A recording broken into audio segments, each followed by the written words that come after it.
Bonjour et bienvenue dans cette série de tutos.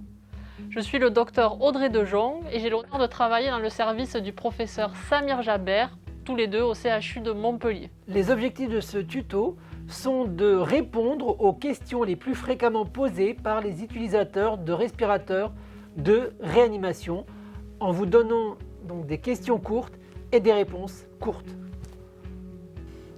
On a souvent différents volumes à notre disposition. Lesquels faut-il utiliser? On s'y perd un peu entre tous ces volumes. Et oui, c'est vrai. Alors, il y a deux principaux volumes qu'il faut connaître. C'est ce qu'on appelle le volume courant inspiré. C'est celui que la machine va envoyer chez le malade.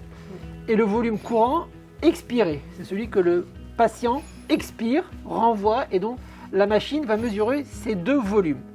L'un sera mesuré par un capteur, une spirométrie inspiratoire, c'est à l'intérieur de la machine, et l'autre par le capteur expiratoire que l'on a vu tout à l'heure. Donc ces deux capteurs peuvent parfois ne pas avoir les mêmes valeurs. Donc là on voit le volume courant ici inspiré et le volume courant expiré. On voit qu'entre les deux, parfois il peut y avoir quelques erreurs de quelques millilitres. C'est ce qu'on appelle l'erreur souvent de mesure, qui peut varier autour de 5% entre des vraies valeurs et les valeurs que mesure donc le capteur. Donc 5% et 5%, on peut avoir jusqu'à 10%.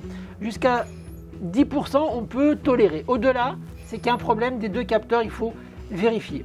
Donc ça, c'est important. Pourquoi c'est important de mesurer les deux? Parce que si on a des fuites, et en particulier lorsqu'on est dans de la ventilation non invasive, on est en pleine indication de ventilation et fuite, dans ce cas-là, le volume expiré qui revient est beaucoup plus bas que le volume courant inspiré. Pourquoi? Parce que ça va aller vers l'extérieur. Dans ce cas-là, il faut toujours monitorer le volume courant expiré. C'est le plus important. On voit ici, dans le débit, c'est la surface qui est là en haut et en bas, c'est l'expiré. Il faut que ces deux surfaces soient équivalentes. Si ce n'est pas équivalent, c'est qu'il y a une fuite. Et là, je vois qu'il y a un 6 ml par kilo. Alors ça correspond à quoi cette valeur affichée? Tout à fait. VT ici, c'est pour dire tidal volume, donc c'est un volume courant. Oui.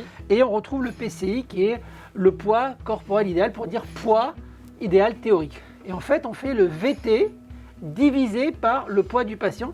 Et là, on retrouve 6 ml/kg. Et on voit d'ailleurs que, en fait, cette patiente était une patiente qui avait 60 kg de poids idéal théorique. Donc 60 kg et qu'on avait ventilé à 6 ml/kg d'eau, 60 x 6 égale 360 ml comme on le suggère pour les SDRA.